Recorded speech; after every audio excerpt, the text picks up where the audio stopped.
ለምንድን ነው ስለ ማቴዎስ ወንጌል የማያወራው ቁርአን? የማቴዎስ ወንጌል የማርቆስ ወንጌል እያለ የማያወራው ለምንድን ነው እኮ? ለምን አላወራም?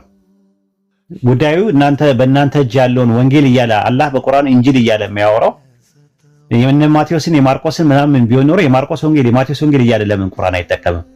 ስለ አንድ ወንጌል ነው የሚያወራው። ስለ አንድ ወንጌል ነው የሚያወራው። አዲሱ መደበኛ ትርጉም አዲስ ኪዳን መግቢያው ላይ እንደዛ ነው የሚለው። ሊቃውንት እነዚህ አራት ወንጌሎች የጋራ ምንጭ አላቸው። የጋራ ምንጫቸው በአንድ ወቅት የነበረ መጽሐፍና በኋላ ላይ የጠፋውን መሰረት አድርገው ነው። እሱን ያዙልን፣ ሳይቀላቀል ያዙልን። እሱን ማቴዎስ ማርቆስ ከመምጣቱ በፊት የነበረው ወንጌል እሱ አለ። እሱን ያዙልን። እሱ ነው ካላ ዘንድ የወረደው። እሱን ያዙልን። እሱ ካላችሁ በቂ ነው። አይ ከሱ የተጨመቀ ነው ይሄኛው ካላችሁ ችግር የለው። መለኮታዊ ቅሪት አለ ከውስጡ፣ እኛም እናምናለን። አራት ወንጌሎች ውስጥ መለኮታዊ የወንጌል ቅሪት አለ እናምናለን። ግን ወንጌል ነው አትበሉን፣ አሸውዱን። ሉቃስ ለቴዎፍሎስ የጻፈውን ደብዳቤና ታሪክ ወስዳችሁ ወንጌል ነው አትበሉን። ማቴዎስ የኢየሱስ የትውልድ መጽሐፍ ብሎ የጻፈውን ነገር ወንጌል ነው አትበሉን። ወንጌል ውስጡ አለ እናምናለን። ግን ወንጌል ነው አትበሉን። አራት ወንጌሎች ተብሎ አትበሉን። የማቴዎስ ወንጌል አትበሉን። የማቴዎስ አይደለም ወንጌሉ የኢየሱስ ወንጌል ነው። የኢየሱስ ወንጌል ደግሞ ከአላህ ዘንድ የተቀበለው ነው፣ ከአምላክ ዘንድ የተቀበለው ነው። ዮሐንስ ወንጌል 17:8 ላይ፣ ዮሐንስ ወንጌል 17:14 ላይ፣ ዮሐንስ ወንጌል 12:49 ላይ፣ ዮሐንስ ወንጌል 14:10 ላይ፣ ዮሐንስ ወንጌል 14:24 ላይ፣ ዮሐንስ ወንጌል ምዕራፍ 7 ቁጥር 13-17 ላይ፣ ሉቃስ 4:17 ላይ፣ ሉቃስ 5:1 ላይ፣ ሉቃስ 1:1 ላይ፣ ሉቃስ 1:14 ላይ፣ ሉቃስ 1:15 ላይ። አይሆንም፣ የሚሆን ነገር አይደለም። ሙሳ ላይ ሰላም የተሰጠው አንድ መጽሐፍ ነው። ለሙሳ መጽሐፍ ሰጠ ነው ይላል ሱረቱ በቀራ ምዕራፍ 2 ቁጥር 53 ላይ። እውነት ነው እናምናለን።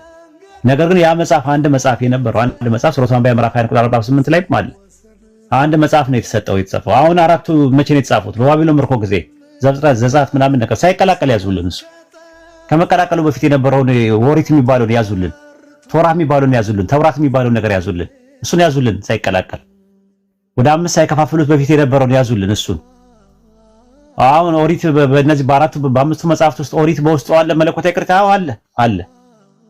ቁርአን ሙሰዲቃን ነው፣ አረጋጋጭ ነው። ካላህ ዘንድ የነበረውን አለ ብሎ ይለናል። የጨመራችሁት ደግሞ ሙሃይሚን ነው፣ አራሚ ነው። ሶስት ማይዳ ምዕራፍ 5 ቁጥር 48 ላይ የእስላሞች ኢርካኑ ኢስላምና ኢርካኑ ኢማን ሚላል አይደል? አሁን ኢርካኑ ኢማን በአላህ ማመን፣ በመላእክቶች ማመን፣ በቀደር ማመን፣ በኪታቦች ማመን፣ በረሱሎች በትንሳኤ አይደል? እዛ በወንጌል ማመን አለ። አሁን ካነበብኩልህ በወንጌል ያኔ ታምናለህ። በመጽሐፍቱ ማመን ሲባል መጽሐፍቱ በቁርአን ውስጥ የተዘረዘሩት ሱረቱል ሐዲድ ምዕራፍ 57 ቁጥር 25 ላይ በመጽሐፍት ላክናቸው ነው የሚለው። መጽሐፍትን ወደ እነሱ አውርድናል። ከወረዱት መካከል ደግሞ በስም የተጠቀሱ 3 ናቸው፣ ተውራት፣ ኢንጂልና ዘቡር። ተውራት ለሙሳ ዓለይሂ ሰላም የተወረደ ነው። ዘቡር ለዳውድ ዓለይሂ ሰላም የተወረደ ነው። እንደና ደግሞ ኢንጂል የሚባለው ደግሞ ለኢሳ ዓለይሂ ሰላም የተወረደ ነው። እንደዛ ብለው በግልጽ ተቀምጠዋል። ከዛ አንተ በመጽሐፍቱ መኑ ማለት ጥቅል ነው፣ ፓኬጅ ነው። ስለዚህ ከመጽሐፍ ቅዱስ ውስጥ የምትቀበለው ነገር አለ። ከመጽሐፍ ቅዱስ ያኔ አሁን ተበርዞ ምድ ስላሉ ነው። እኛም መጽሐፍ ቅዱስ እንድንቀበል እና እንድናምንበት አላህ አላስገደደንም። አላህ ያስገደደን እንድንቀበለውና እንድናምነው ኦሪጂናሊ ወርዶ እንደነበረ። ለምሳሌ ሱረቱ በቀራ ምዕራፍ 2 ቁጥር 136 ላይ ወደ ኢብራሂም በተወረደው መኑ ይላል አይደል? ስለዚህ ወደ ኢብራሂም የተወረደው ነገር አሁን አለ ኤግዚስት ያደርጋል የለም። በዓለም ላይ ግን ወርዶ እንደነበረ እናምናለን። በኢብራሂምም መኑ ይላል እኮ አይደል? በነቢያቱ መኑ፣ በመጽሐፍቱ መኑ ይላል አይደለ? አላህ በቁርአን ላይ መልእክተኞቹ ሲባሉ መልእክተኞቹ ኢቭን እንኳን ኤግዚስት ያያረጉ እነሱ ብቻ ሳይሆኑ ዲስፔንሴሽናቸው የነሱ ዘመነ መግቦታቸው ራሱ አልቋል። አሁን በኢብራሂም መኑ ሲለን ግን ኢብራሂም በኋላ እኮ ሙሳ ዓለይሂ ሰላም መጥቷል። ሙሳ ዓለይሂ ሰላም ከመጣ የኢብራሂም ዲስፔንሴሽን ወይም ዘመነ መግቦት አልቋል። ዱሬሽኑ የተሰጠው ጊዜ ማለት ነው። ከዛ ደግሞ ሙሳ ዓለይሂ ሰላም ከመጣ በኋላ ከሙሳ በኋላ ደግሞ ኢሳ ሲመጣ የሙሳ ዲስፔንሴሽኑ ወይም ዘመነ መግቦቱ አልቋል።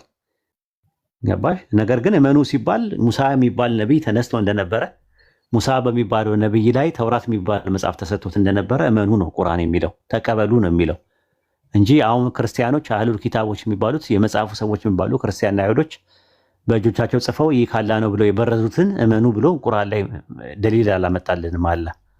በሱረቱል አሊ ኢምራን ምዕራፍ 3 ቁጥር 71 ላይ እናንተ የመጽሐፉ ሰዎች ሆይ እውነትን በውሸት ለምን ትቀላቀላላችኋል? የመጽሐፉ ሰዎች ሲላቸው አህሉል ኪታብ ይላቸዋል። የመጽሐፉ ባለቤቶች አህለል ኪታብ፣ አህሉል ኪታብና አህሉል ኪታብ ይላቸዋል። በአኩዜቲቭ ኖሚኔቲቭ እና በጄኔቲቭ ፎርም ማለት ነው። እነዚያ የመጽሐፉ ሰዎች ምንድን ነው የተባሉ ሲባል ከአምላክ ዘንድ መለኮታዊ ቅሪትም አላቸው። ተመልሰው ደግሞ በእጆቻቸው ጽፈው ከአምላክ ዘንድ ነው ሳይሆን ከአምላክ ነው የሚላሉ። ሱረቱ በቀራ ምዕራፍ 2 ቁጥር 75 እስከ 79 ላይ የአላህን ንግግር እያወቁ ከተረዱት በኋላ እያወቁ የሚበርዙት ሲሆኑ ማመናቸውን ተከጅላላችኋል። ከዛ ምን አድርገው የሚበርዙት? መጽሐፍን በእጆቻቸው ለሚጽፉ ከአላህ ዘንድ ሳይሆን ግን ከአላህ ነው ለሚሉ ወዮላቸዋል። ለምሳሌ ማለት ነው አሁን ተውራት የሚባለው ነገር አንድ መጽሐፍ ነው ለሙሳ ላይ ስለሚሰጠው። አሁን ዛሬ ላይ የምትመለከቸው 5 መጽሐፍቶች ናቸው። ኦሪት ዘፍጥረት፣ ኦሪት ዘጸአት፣ ኦሪት ዘሌዋውያን፣ ኦሪት ዘኍልቍና ኦሪት ዘዳግም። እነዚህ 5ቱ መጽሐፍቶችን የጻፏቸው ሰዎች ናቸው። ከጊዜ በኋላ የተናገሯቸውም ሰዎች ናቸው። ሙሴ ሞተ፣ ተቀበረ፣ መቃብሩ እስከዛሬ ድረስ የለም፣ እንደ ሙሴ ያለ ነቢይ ከዛ በኋላ በእስራኤል ውስጥ አልተነሳም እያሉ ዘዳግም 34:10 ላይ እየተናገረ ያለው ማን ነው? ሙሴ አይደለም። somebody was talking about Moses። ስለ ሙሴ የሆነ ሰንበዲ እየተናገረ ነው ያለው። ይህንን ነው የምንረዳው ማለት ነው። ወደ ወንጌልም ስትመጪ ማርቆስ ወንጌል 1:1 ላይ የክርስቶስ ወንጌል መጀመሪያ ይላል። ምንድን ነው ያ መጀመሪያ? ማርቆስ 1:14 ላይ የአምላክን ወንጌል እየሰበከ መጣ አለ። ኢየሱስ። ከዛ ቁጥር 15 ላይ በወንጌል እመኑ አለ። በወንጌል እመኑ ሲል የትኛው ወንጌል ነው? የሉቃስ ወንጌል ምዕራፍ 4 ቁጥር 17 ላይ ለድሆች ወንጌልን ሰብክ ዘንድ ቀብቶኛል አለ።